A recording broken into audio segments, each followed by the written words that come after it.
Hello everyone, आप सबका स्वागत है। आरआरबी एनटीपीसी 2019 का सीबीटी 1 का मैथ का सॉल्यूशन कर रहे हैं, जिसमें 28 दिसंबर 2020 से 12 जनवरी 2021 तक जितने भी शिफ्ट में एग्जाम हुए सभी शिफ्ट के सॉल्यूशन कंप्लीट हो चुके हैं। इन सब का वीडियो प्लेलिस्ट पे मिल जाएगा। आज की क्लास में 13 जनवरी 2021 का पहला शिफ्ट का सॉल्यूशन करेंगे और इन सब का सॉल्यूशन पहले ही कंप्लीट हो चुका है। वीडियो देखने के लिए प्लेलिस्ट विजिट कर सकते हैं, लिंक इसका डिस्क्रिप्शन में मिल जाएगा। ठीक है, तो शुरू करते हैं। उससे पहले चैनल पर नए हैं तो चैनल को सब्सक्राइब कर दीजिए। आगे बढ़ते हैं।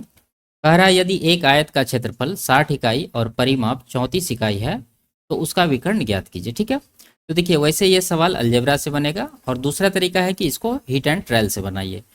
तो एक आयत बना लेते हैं समझने के लिए। और यहाँ पर परिमाप दे रखा है 34 इकाई, तो लंबाई प्लस चौड़ाई कितना हो जाएगा? 34 का आधा यानी कि 17 इकाई हो जाएगा। 17 में इसको तोड़िए 5 और 12 में। ठीक है, तो 5 को अगर हम लोग चौड़ाई मानेंगे तो लंबाई कितना हो जाएगा? 12 हो जाएगा। अब यहाँ से सेटिस्फाई कराएंगे हम लोग क्षेत्रफल को। तो क्षेत्रफल निकालने का फॉर्मूला होता है आयत का क्या? लंबाई गुना चौड़ाई। तो लंबाई है 12, चौड़ाई है 5, दोनों को गुना करने पर 60 इकाई हो रहा है। तो 12 पंचे 60 इकाई हो रहा है। इसका मतलब ये डेटा एकदम सही है। तो इसके अपेक्ष में हम लोग अगर देखें तो विकर्ण क्या होगा? 5 12 है तो ये कितना हो जाएगा? 13। ट्रिपलेट होता है 5 12 13, क्योंकि ये समकोण त्रिभुज है। तो 13 इकाई इस सवाल का सही आंसर है। और बाकी इसको अलजेब्रा से कैसे करेंगे? देखिए लंबाई है कितना? 60, तो लंबाई को हम लोग L मान लेते हैं, चौड़ाई को क्या मान लेते हैं? B मान लेते हैं। तो क्षेत्रफल हो जाएगा लंबाई गुना चौड़ाई बराबर 60 दिया हुआ है। और दूसरा कंडीशन है परिमाप 34 दिया हुआ, तो ये LB से परिमाप कैसे निकलेगा? 2 इंटू लंबाई प्लस चौड़ाई बराबर कर देंगे 34 के। तो यहाँ से L प्लस भी आ जाएगा, यहाँ पर L भी आ जाएगा, तो फिर ये L प्लस बी का स्क्वायर कर देंगे, उसके बाद निकल जाएगा। ठीक है, तो इस तरह से भी आप कर सकते हैं। आगे बढ़ते हैं। एक चुनाव में उम्मीदवार ए को कुल मान्य वोटों के 75% के बराबर वोट मिले। यदि कुल वोटों में से 15% वोटों को अमान्य घोषित किया गया और कुल वोटों की संख्या 5,60,000 है, तो ए के पक्ष में पड़ने वाले मान्य वोटों की संख्या ज्ञात कीजिए। ठीक है, देखिए यहाँ पर कुल वोट कितना है? 5,60,000 यहाँ पर लिखते हैं। अब इसमें से 15% जो है अमान्य है, तो मान्य कितना रहा? 85%, यानी कि ये 5,60,000 का 85% जो वोट है वो क्या है? वैलिड है। अब आगे देखिए, ए के बारे में पूछ रहा है, तो ए को कितना मिला है? 75%। ठीक है, और मान्य वोट यानी वैलिड वोट का 75%, और वैलिड वोट हम लोग यहाँ पर कितना निकाले हैं? 5,60,000 का 85%। तो इसका हम लोग क्या करेंगे? 75% निकालेंगे, यही होगा ए के वोटों की संख्या। तो यहाँ से 0 0 काट देते हैं, यहाँ पर 4 0। अब यहाँ गुना करना है। ठीक है, तो गुना करने से पहले हम लोग देख लेते हैं, यहाँ पर 56 में क्या है? 7 है। ठीक है, आभाज्य संख्या। और 85 में क्या है? 17 है। 17 गुना 5 होता है। तो ऑप्शन चेक कर लेते हैं, 7 या 17। तो 17 से हम लोग चेक करेंगे। 17 गुना 34, ये 17 का मल्टीपल नहीं है, ये 17 का मल्टीपल है, और ये 17 का नहीं है, ये भी 17 का नहीं है। तो एक ही ऑप्शन है हमारे पास, ऑप्शन नंबर 2 इसका सही आंसर है। आगे बढ़ते हैं। यदि पृष्ठीय क्षेत्रफल S वाले एक ठोस गोले को दो त्रिज्यीय तलों द्वारा 4 समान भागों में काटा जाता है, सभी भागों का कुल पृष्ठीय क्षेत्रफल क्या होगा? ठीक है, देखिए एक गोला है और ये गोला का कुल पृष्ठीय क्षेत्रफल कितना होता है? 4πr²। और जब इस गोला को हम लोग इस तरह से मान लीजिए एक बार काटेंगे, तो जब एक बार काटेंगे तो 2 अर्धगोला बनेगा। तो 2 अर्धगोला का जो वृत्तीय क्षेत्र का क्षेत्रफल बढ़ेगा, तो ये एक तो इसमें आएगा, एक तो इसमें आएगा, यानी कि ये भाग जो काटेंगे तो एक वृत्त इस तरफ बन जाएगा, एक वृत्त इस तरफ। तो टोटल यहाँ पर 2 वृत्त हुआ, तो 2 वृत्त का क्षेत्रफल बढ़ गया, टोटल हो गया 2πr²। इस तरह से यहाँ पर क्या कर रहा है कि 4 समान भाग में काटना है। तो एक कट यहाँ लगाए तो 2 भाग हुआ, फिर इसी तरह से कहीं पर भी एक कट लगा दिए, मान लीजिए ऐसे लगा दिए, तो 2 वृत्त का क्षेत्रफल यहाँ भी बढ़ेगा ये काटने के बाद। ठीक है, तो इधर भी हो जाएगा 2πr²। तो दोनों को जोड़ेंगे तो कुल कितना हो गया? 2 2 4πr²। यानी ये जो निकला है क्षेत्रफल ये वृद्धि हुआ है इतना काटने के बाद, और पहले से इतना दिया हुआ है। अब पूछ रहा है कि सभी भागों का कुल पृष्ठीय क्षेत्रफल क्या होगा? तो पहले से तो ये है ही, साथ में ये बढ़ गया, तो दोनों मिला के कितना हो गया? 8πr²। यानी पहले का कितना गुना हो गया? 2 गुना। तो पहले s दे रखा, तो अब कितना हो जाएगा? 2s। तो ऑप्शन नंबर 3 इसका आंसर होगा। आगे बढ़ते हैं। एक आदमी किसी कार्य को पहले 5 दिनों में 4 आवर प्रतिदिन, अगले 5 दिनों में 5 आवर प्रतिदिन और अंतिम 5 दिनों में 6 आवर प्रतिदिन काम करके 15 दिनों में काम को पूरा करता है।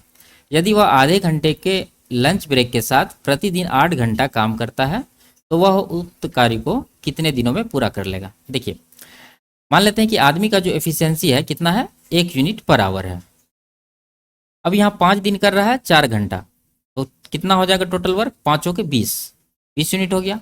अगले 5 दिन में कितना हो जाएगा, 5 गुना 5 25। अगले 5 दिनों में कितना होगा, 5 गुना 6, टोटल हो जाएगा 30। अब सबको जोड़िए, टोटल वर्क निकल जाएगा 20 20 40 30 70 5 75 यूनिट हो गया टोटल वर्क। ठीक है, ये निकालना है क्या, टोटल वर्क।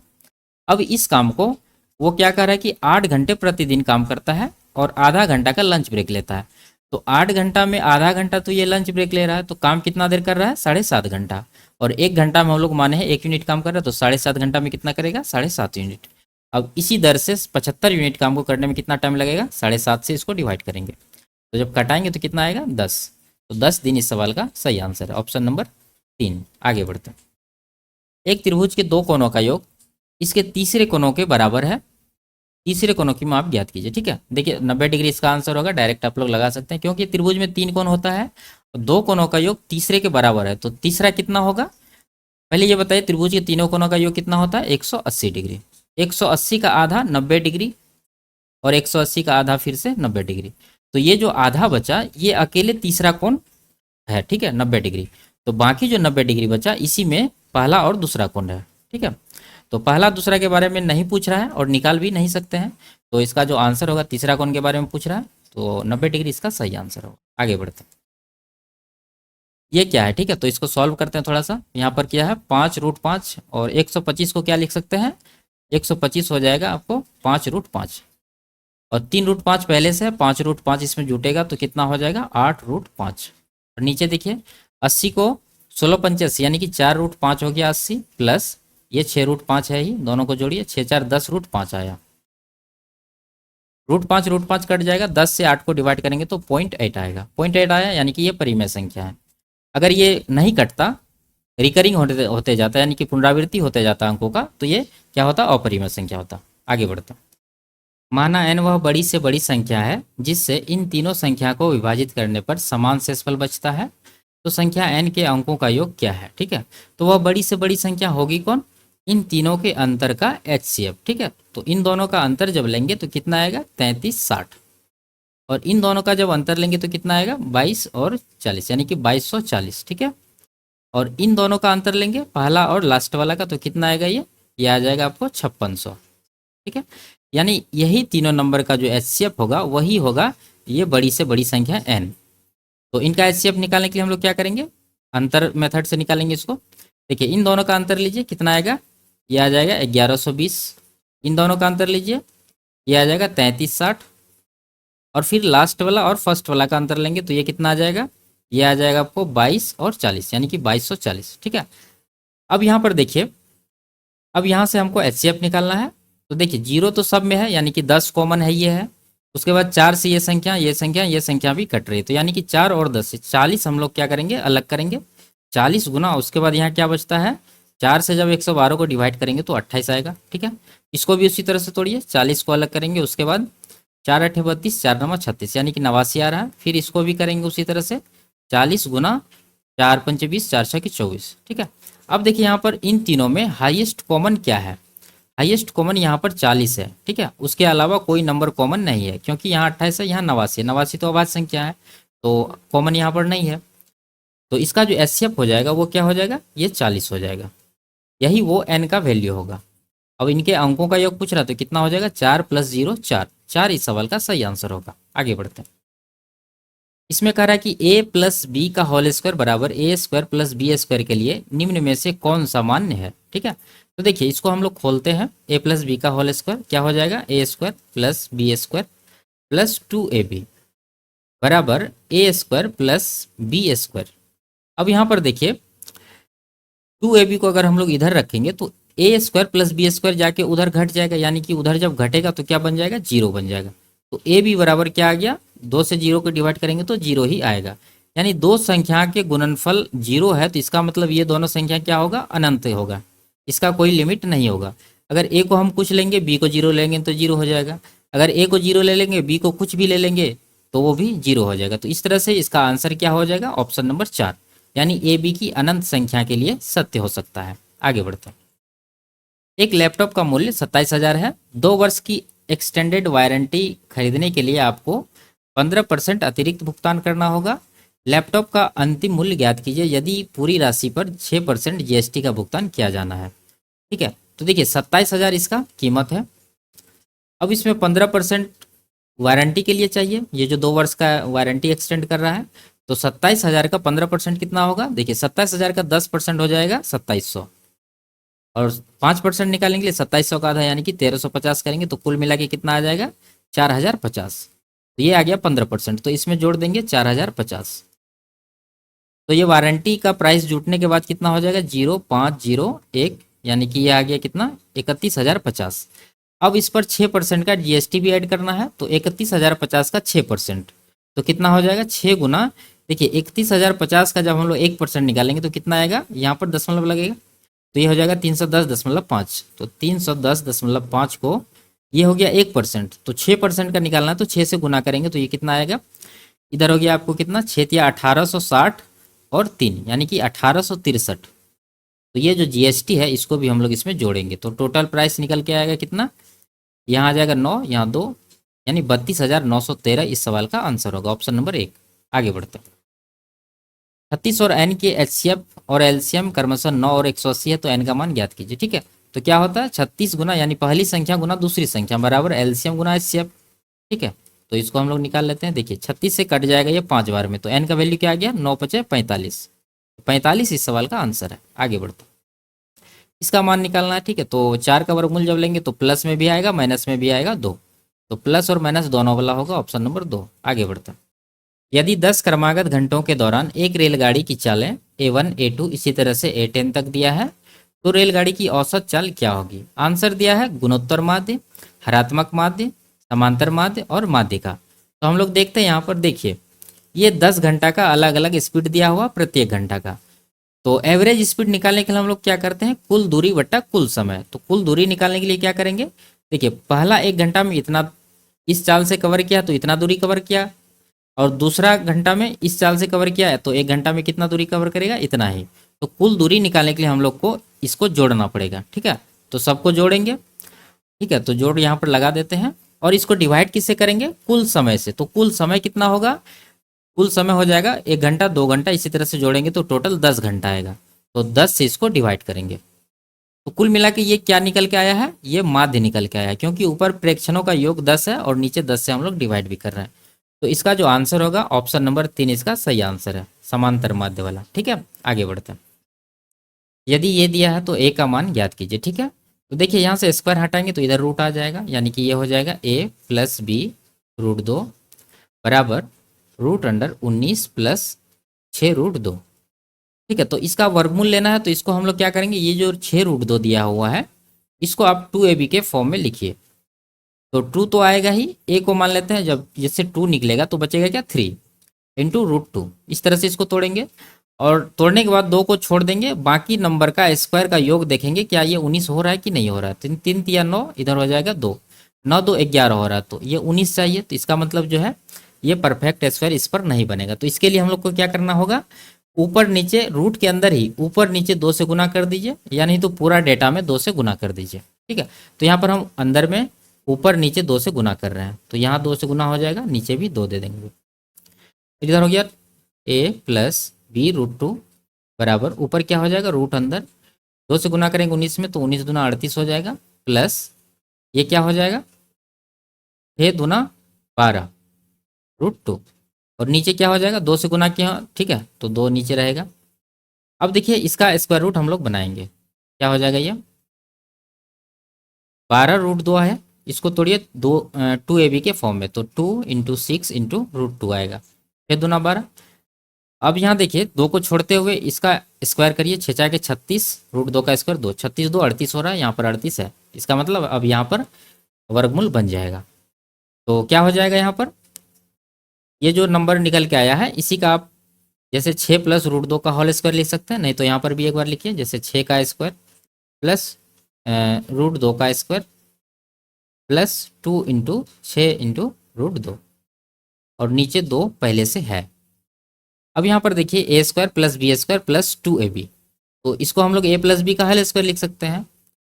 तो इसको 6 प्लस रूट 2 का होल स्क्वायर लिखिए, नीचे 2 पहले से है और रूट भी है। अब यहाँ पर देखिए होल स्क्वायर है तो एक तो बाहर आ जाएगा, यानी कि 6 प्लस रूट 2 बाहर आ गया, और इसका जब वर्गमूल लेंगे 2 का तो ये आ जाएगा क्या, रूट 2। अब यहाँ पर आइए, ठीक है, यहाँ से यहाँ, अब ये जो रूट 2 है इसको लेफ्ट साइड भेजेंगे तो इसमें गुना हो जाएगा, तो यहाँ पर कर रहे हैं हम आगे सॉल्यूशन। तो ये हो जाएगा रूट 2 प्लस रूट 2 से बी रूट 2 को गुना करेंगे तो ये हो जाएगा 2b, और बराबर इस साइड क्या है 6 प्लस रूट 2। अब कंपेयर करना है, ठीक है, रूट वाला के साथ रूट वाला का कंपेयर करिए, और जिसमें रूट नहीं है उसका उससे कंपेयर करिए। तो यहाँ पूछ रहा है ए का वैल्यू, तो इसको बराबर करिए, यानी कि ए रूट 2 बराबर रूट 2 करेंगे तो रूट 2 कट जाएगा, ए बराबर कितना आ गया 1। तो एक इस सवाल का आंसर है। ठीक है, आगे बढ़ते हैं। एक बाल्टी में दूध और पानी को 2:1 अनुपात में मिलाया जाता है। यदि दूध और पानी का अनुपात 1:2 करना हो तो मिश्रण में पानी की कितनी मात्रा मिलाई जानी चाहिए। देखिए एक बाल्टी है, उसमें दूध और पानी है, मिल्क और वाटर, किस अनुपात में है, 2:1 में है, और इसको बनाना है 1:2, 1:2 बनाना है। और ये कैसे बनेगा, पानी की मात्रा मिलाई जा रही है, वाटर की मिलाई जा रही है। मिल्क तो हम लोग कुछ नहीं कर रहे हैं, तो मिल्क यहाँ पर क्वांटिटी में बराबर होना चाहिए। जब हम रेशियो देखेंगे तो पहला रेशियो में यहाँ 2 है, यहाँ 1 है, तो बराबर नहीं है। तो पहले हम लोग इसको बराबर कर लेते हैं। तो 1 को 2 बनाएंगे तो 2 से पूरा रेशियो में गुना करिए, तो ये आएगा कितना, 2:1 अनुपात 2×4। ठीक है, देखिए मिल्क का क्वांटिटी दोनों तरफ बराबर हो गया। अब यहाँ वाटर में क्या चेंज हुआ है, 1 से 4 हुआ है, तो यानी कि 3 का वृद्धि हुआ है। ठीक है, तो कितनी मात्रा मिलाई जानी चाहिए, और ये बाल्टी के रूप में दिया है। अब देखिए बाल्टी की धारिता पहले कितनी थी, 2 + 1, 3 यूनिट, और 3 यूनिट ही हम लोग बना रहे हैं, यानी कि एक पूरी बाल्टी इसका आंसर होगा, ऑप्शन नंबर 2। आगे बढ़ते हैं। यदि y का x% z के y% के बराबर है तो निम्नलिखित में कौन सा सत्य है। सिंपल सा सवाल है, y का x% बराबर कर देंगे z के y% के, तो यहाँ से y कट जाएगा, परसेंटेज भी कट जाएगा, तो x बराबर क्या आ गया, z। तो ऑप्शन नंबर 1 इसका आंसर होगा। आगे बढ़ते हैं। ये संख्या क्या है, ठीक है, तो ये देखिए रिकरिंग डेसिमल है, तो ये एक परिमेय संख्या होता है, अपरिमेय, ऑप्शन नंबर डी इसका सही आंसर है। आगे बढ़ते हैं। एक छात्र ने गलती से एक संख्या को 5/2 के बजाय 2/5 से गुना कर दिया। गणना में हुई प्रतिशत त्रुटि ज्ञात कीजिए। ठीक है, तो मान लेते हैं वह संख्या क्या होगा, इन दोनों के गुणनफल के बराबर, इसके हर में जो है, तो 2 × 5 कितना हो जाएगा, 10। ये मान लिए संख्या है। तो उस छात्र को निकालना क्या था, 10 का 5/2। जब 10 का 5/2 निकालेंगे तो कितना आ जाएगा, ये आएगा 25। ये सही आंसर था, लेकिन उन्होंने गलती से क्या किया, 10 का 2/5 निकाला। जब 10 का 2/5 निकालेंगे तो कितना आएगा, ये आ जाएगा 4। ये गलत आंसर था। तो देखिए कितना गलती हुआ यहाँ पर, 25 में 4 माइनस करेंगे तो 21, 21 का गलती है सही आंसर पर, यानी कि 25 पर। तो 1/25 होता है 4%, तो 21/25 हो जाएगा कितना, 84%। तो 84% इस सवाल का सही आंसर है। आगे बढ़ते हैं। किसी संख्या को 45 से भाग देने पर शेषफल 28 बचता है, उसी संख्या को 15 से भाग देने पर शेषफल क्या होगा। ठीक है, तो ये जो पहले शेषफल आ रहा था इसी को 15 से डिवाइड कर दीजिए। तो जब 15 से शेषफल 28 को डिवाइड करेंगे तो कितना आ जाएगा, 13। 13 ही इस सवाल का आंसर होगा, ऑप्शन नंबर डी। आगे बढ़ते हैं। एक आदमी ने एक निश्चित राशि में एक घोड़ा खरीदा और 8% की हानि पर बेच दिया। यदि उसने 1800 अधिक प्राप्त होते तो उसे 14.5% का लाभ प्राप्त होता। घोड़े का क्रय मूल्य ज्ञात कीजिए, यानी कि 100% का वैल्यू निकालना है। देखिए पहले 8% का हानि हो रहा था, अब 14.5% का लाभ हो रहा है। तो यहाँ परसेंटेज गैप कितना है, 14 और 8 22, यानी कि 22.5% का। और रुपया में जो गैप दिया है कितना है, 1800, तो इसी का वैल्यू हो जाएगा 1800। तो 100% का निकालना है, तो हम लोग यहाँ पर 100% का निकाल देते हैं। तो कितना हो जाएगा, 1800 को 22.5 से डिवाइड करेंगे और 100 से गुना करेंगे। तो पॉइंट हटा के 0 लगा दीजिए। 25 से 9 बार में, 25 से ये कट जाएगा 40 बार में, 9 से कट जाएगा 200 बार में। तो 200 × 40 करेंगे तो कितना आ जाएगा, 8000। ऑप्शन नंबर डी इसका आंसर होगा। आगे बढ़ते हैं। एक आयत की लंबाई उसकी चौड़ाई से 3 मीटर अधिक है और परिमाप का आंकिक मान उसके क्षेत्रफल के बराबर है। इसके विकर्ण के मान पूर्णांक भाग ज्ञात कीजिए। ठीक है, तो एक आयत बनाते हैं। कह रहा है चौड़ाई से लंबाई जो है 3 मीटर अधिक है, तो चौड़ाई को हम लोग x मानते हैं, तो लंबाई कितना आएगा, x + 3 आएगा। और यहाँ परिमाप और क्षेत्रफल बराबर है, तो हम लोग बराबर कर देते हैं। तो परिमाप क्या हो जाएगा, आयत का परिमाप लंबाई प्लस चौड़ाई का 2 गुना, तो इन दोनों को जोड़िए, तो जोड़ेंगे तो 2x प्लस 3 आएगा। ठीक है, 2x प्लस 3, इसका 2 गुना करना है, बराबर क्षेत्रफल निकालने के इन दोनों को गुना करेंगे, यानी कि x इंटू एक्स प्लस 3। तो क्या हो जाएगा, यहाँ पर गुना करेंगे तो 2 दूना 4, x प्लस 6 बराबर एक्स स्क्वायर प्लस 3x। अब इन दोनों को इस तरफ भेजिए तो क्या आएगा, एक्स स्क्वायर, 4x इधर माइनस करेंगे तो माइनस का x आएगा, प्लस 6 इधर जाके माइनस का 6 हो जाएगा। ठीक है, और इस तरफ 0 बच जाएगा, तो इसको हम लोग इस तरफ लिखते हैं। अब यहाँ बन गया द्विघात समीकरण। अब इसको सॉल्व करेंगे, देखिए इसको किस तरह से तोड़ना है कि गुणनफल -6 और जोड़ने या घटाने के बाद -x आना चाहिए। तो यहाँ पर 2 -3 कर देते हैं, तो 2 में 3 माइनस करेंगे तो -x बचेगा, और 2 गुना -3 6 आएगा। ठीक है, तो ये आंसर नहीं होता, इसको हम लोग क्या करते हैं, चिन्ह बदल देते हैं, तो +2 है तो -2 हो जाएगा, -3 है तो +3 हो जाएगा। तो माइनस वाला को हम लोग इग्नोर कर देंगे, प्लस वाला जो होगा x का वैल्यू होगा, यानी x का वैल्यू क्या आ गया, x बराबर आ गया 3। यानी इसका जो चौड़ाई है 3 है और लंबाई कितना है, x प्लस 3, यानी कि x का मान 3 रखेंगे, 3 3 6 हो जाएगा। अब यहाँ पर पाइथागोरस लगा के इसका क्या निकालना है, विकर्ण निकालना है। तो देखिए x का वैल्यू 3 है, यहाँ पर 3 देंगे। अब यहाँ पाइथागोरस लगाना है तो 3 6 पे नहीं लगा के हम लोग क्या करेंगे, देखिए 3 को हम लोग लिख सकते हैं 3 गुना 1, 6 को लिख सकते हैं 3 गुना 2। तो 3 देखिए दोनों में तो कॉमन है ही, तो विकर्ण में भी 3 आएगा। उसके बाद गुना के बाद क्या आएगा, ये और ये, इस पर पाइथागोरस लगाएंगे। तो विकर्ण निकालना है तो इन दोनों का स्क्वायर का जोड़ करके देंगे वहाँ पर, यानी √2 दूना 4 प्लस 1, ये हो जाएगा कितना, √5। तो √5 से यहाँ पर गुना करेंगे, ये आ गया विकर्ण। अब इसको आगे करना है, 3 गुना 5 का वर्गमूल लेना है, तो वो हो जाएगा कितना, 2.2 होता है लगभग। तो 22 तिया 66, यानी कि 6.6 आ रहा है। पूर्णांक भाग कह रहा है तो पूर्णांक भाग क्या है, 6 है, तो 6 इस सवाल का आंसर होगा। आगे बढ़ते हैं। एक त्रिभुज की भुजाएं धन पूर्णांक है, यदि दो भुजाओं की माप 6 सेंटीमीटर और 3 सेंटीमीटर है तो ऐसे विशिष्ट त्रिभुजों की संभावित संख्या ज्ञात कीजिए। ठीक है, तो देखिए ये कितना है, अगर त्रिभुज की 2 भुजा दी हुई है तो तीसरी भुजा क्या हो सकती है, देखिए इन दोनों के अंतर से बड़ा होगा, यानी कि 6 - 3 से बड़ा होगा। मान लेते हैं वो तीसरी भुजा x है, और 6 + 3 से छोटा होगा। ठीक है, और ये जितना निकल के आएगा वही होगा त्रिभुज की संख्या।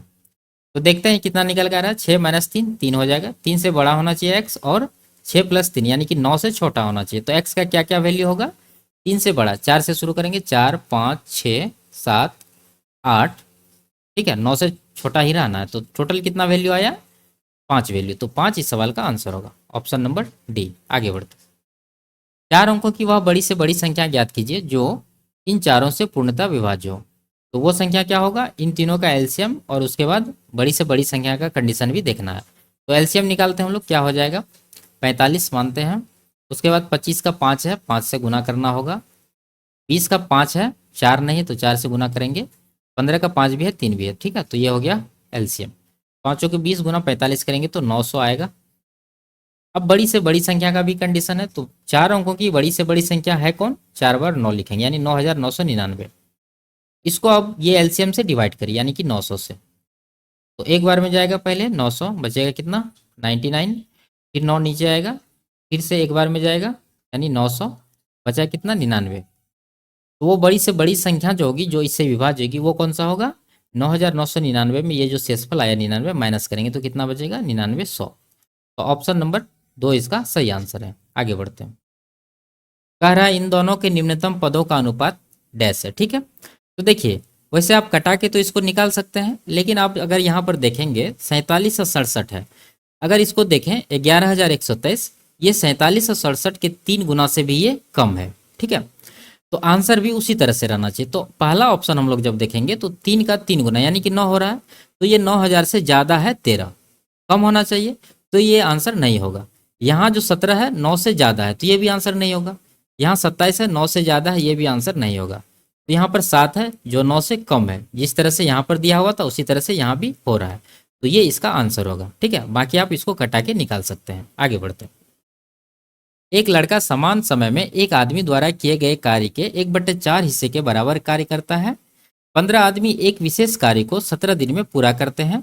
यदि 3 आदमियों के स्थान पर 3 लड़कों को रखा जाता है तो कार्य कितने दिन में पूरा होगा। ठीक है, तो देखिए यहाँ पर लड़का और आदमी का अनुपात निकालते हैं इफिशियंसी का। तो बॉयज एम, ठीक है, इसको मेन लिखते हैं एम। तो यहाँ पर कह रहा है कि लड़का जो है आदमी के द्वारा किए गए कार्य का 1/4 करता है, यानी कि जब आदमी 4 यूनिट काम करेगा तो लड़का कितना करेगा, 1 यूनिट। ठीक है। अब निकालते हैं यहाँ पर हम लोग टोटल वर्क। ये अगले कंडीशन में क्या दिया रखा है कि 15 आदमी इस कार्य को 17 दिन में पूरा करते हैं, यानी 15 आदमी, और आदमी का एफिशिएंसी कितना है, 4 है, और ये लग जाते हैं 17 दिन। तो ये हो गया टोटल वर्क। अब इस वर्क को कौन करेगा, 3 आदमी के स्थान पर 3 लड़का को रखा जाता है, यानी पहले 15 आदमी था, तो अब कितना आदमी बचा, 3 आदमी को हटा दिया तो 12 आदमी बच गया। तो 12 आदमी है तो एक आदमी का एफिशिएंसी 4 है, तो 12 × 4 = 48 यूनिट काम होगा।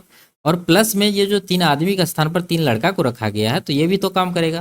तो लड़का का एफिशिएंसी 1 है, तो 3 × 1 करेंगे तो यानी कि 3 यूनिट काम होगा।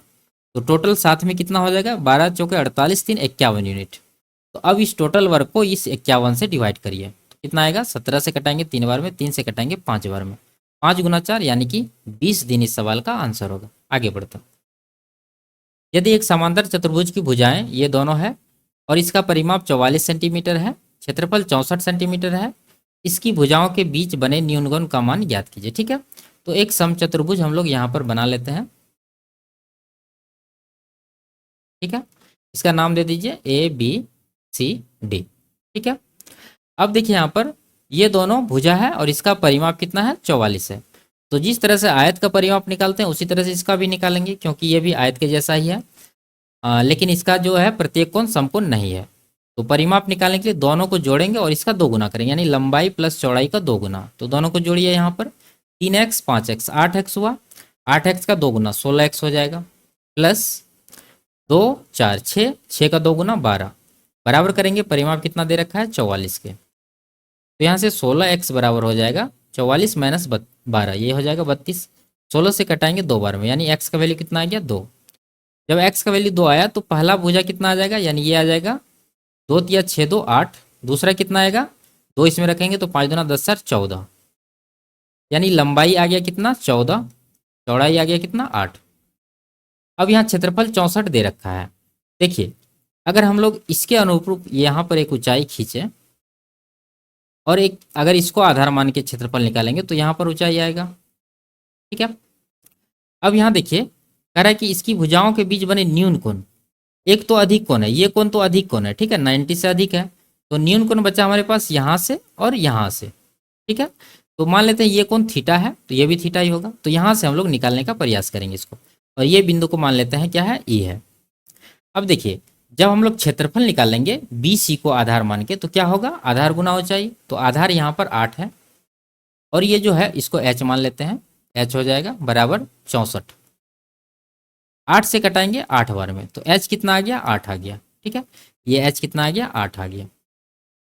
अब ये पूरा 8 है और ये ऊंचाई भी 8 निकला है, और ये कोण कितना है, थीटा है। अब यहाँ देखिए AB कितना दे रखा है, 14 दे रखा है। जब AB 14 है तो DC भी कितना होगा, ये भी 14 होगा, क्योंकि दोनों लंबाई है, दोनों बराबर होता है। अब यहाँ पर देखिए ये थीटा है और ये कितना होगा, ऊंचाई है, तो ये 90 डिग्री पर होगा। अब यहाँ पर लगाएंगे हम लोग साइन थीटा, क्योंकि यहाँ पर H का वैल्यू 8 निकल के आया है और यहाँ पर ऊंचाई दिया हुआ है। तो देखिए यहाँ पर लगाते हैं साइन थीटा। साइन थीटा, तो यहाँ से जब साइन थीटा लगाएंगे तो क्या होता है, P/H। तो इसके लिए P हो गया ये 8, ठीक है, और H आ गया कौन सा, ये 14, 14 हो गया H। तो कटाएंगे 2 × 4 = 8, 2 × 7 = 14, डिवाइड करेंगे तो कितना आएगा, 7 × 5 = 35, 7 × 7 = 49, यानी 0.57 आ रहा है। ठीक है, साइन थीटा का वैल्यू। अब यहाँ पर हम लोग देखेंगे कि साइन थीटा में ये वैल्यू किसके किसके बीच में है। अगर ऑप्शन देखें तो 60 75, 30 से कम, 30 और 60 के बीच, 75 से अधिक।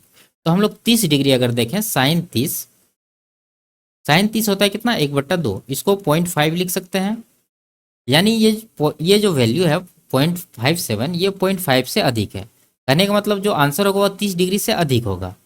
तो 30 डिग्री से यहाँ पर कम दे रखा है, ये तो आंसर नहीं होगा। यहाँ पर 30 से अधिक है लेकिन 60 से कम है, तो 60 से कम वाला भी हम लोग चेक कर सकते हैं, नहीं तो यहाँ पर आंसर लगा सकते हैं।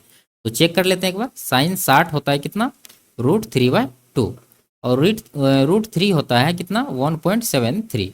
इसको 2 से डिवाइड करेंगे तो कितना आएगा, ये आएगा 2 × 8 = 16, 2 × 6 = 12, 0.86 आएगा। ठीक है, जो कि इससे बड़ा है, यानी इन दोनों के बीच में ये साइन थीटा का वैल्यू वेरी कर रहा है।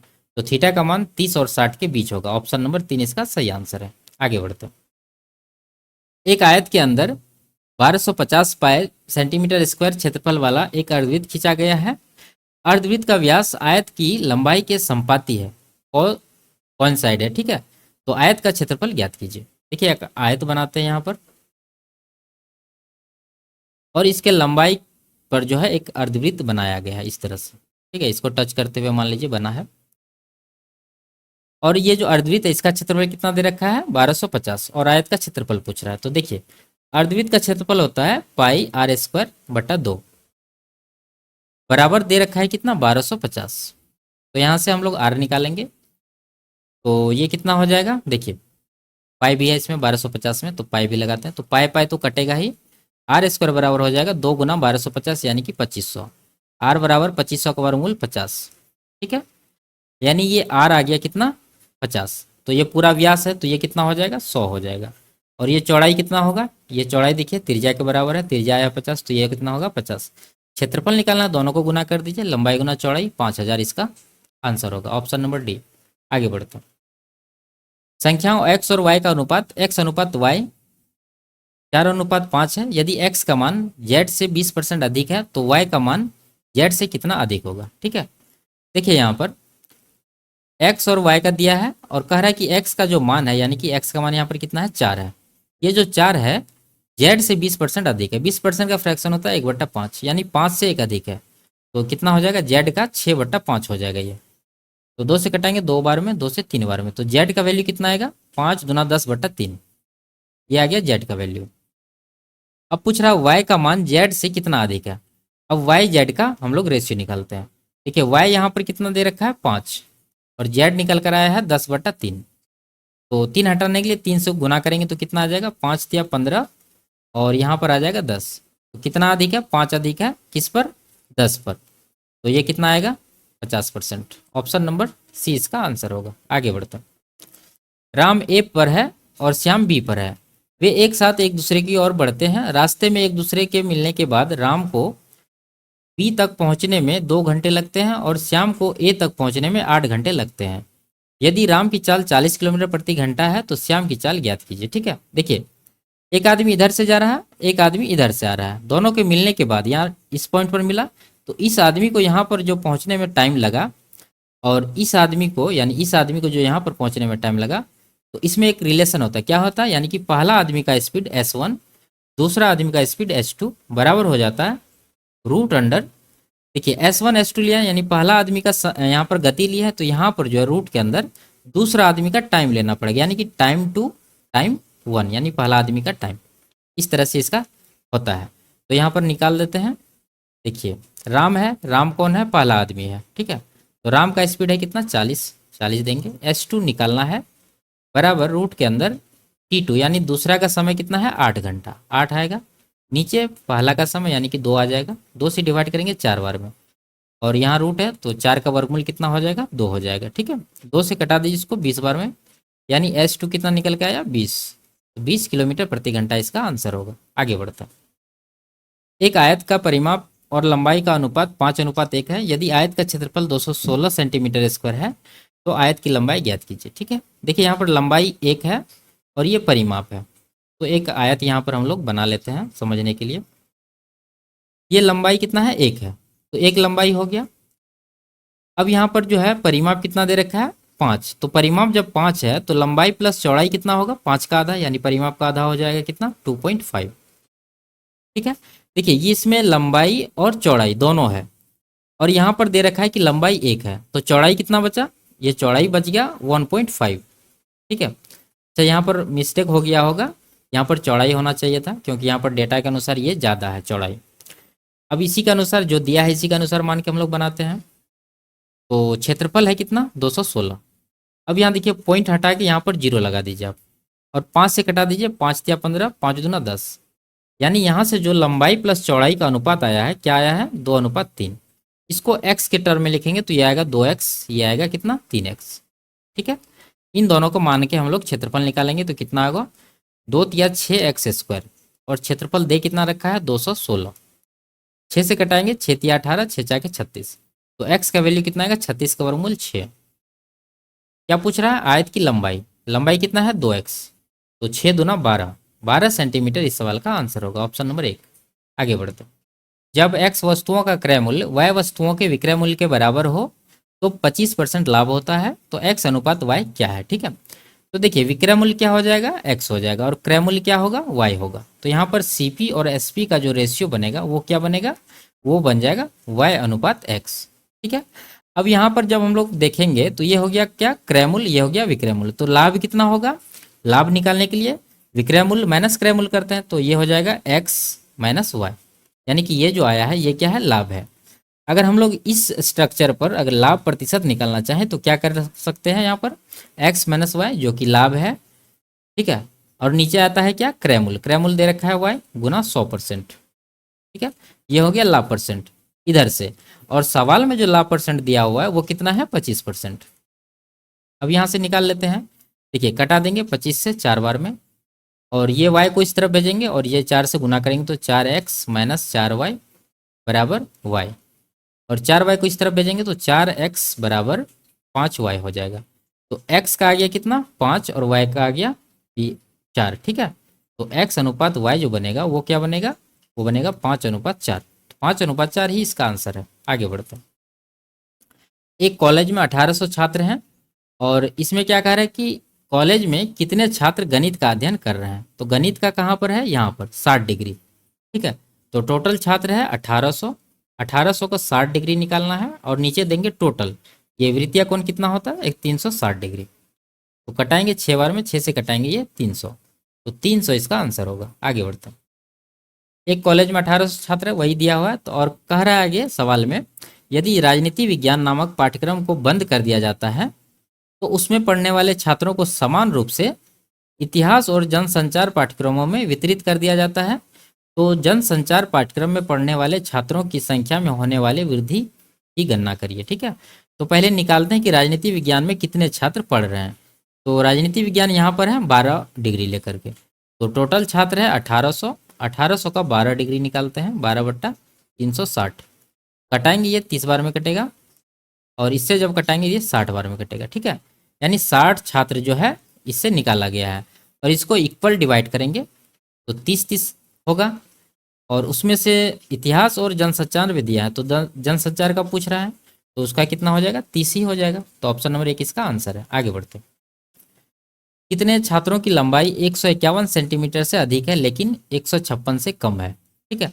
तो 151 से अधिक है तो 151 को काउंट नहीं करना है, 156 से कम है तो 156 और 156 से अधिक वाला को काउंट नहीं करना है।